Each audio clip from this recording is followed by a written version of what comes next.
8 मार्च सकाळपासून अगदी शुभेच्छांचा वर्षाव होत आहे.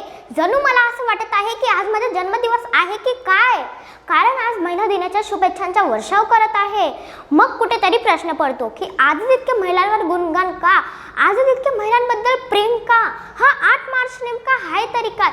या 8 मार्चला महिला दिन का मनविला जातो.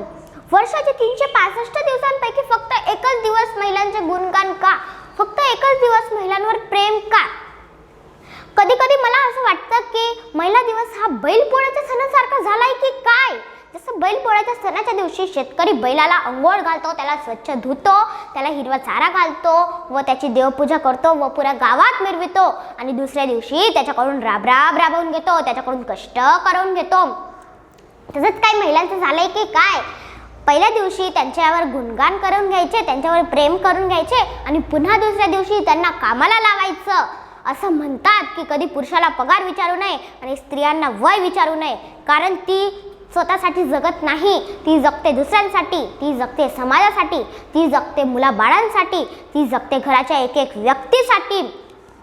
ती सकाळपासून उठते ते रात्री झोपेपर्यंत तिचा हात रिकामा नसतो.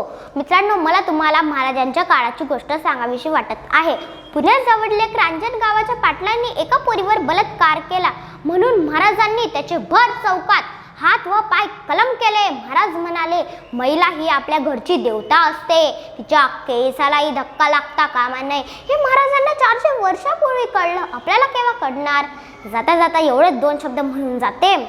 स्त्री म्हणजे जन्मदाती, स्त्री म्हणजे संस्कृती, स्त्री म्हणजे नाविन्याचा वसा, स्त्री म्हणजे घराचे घरपण. अशा स्त्रियांना माझा मानाचा मुजरा.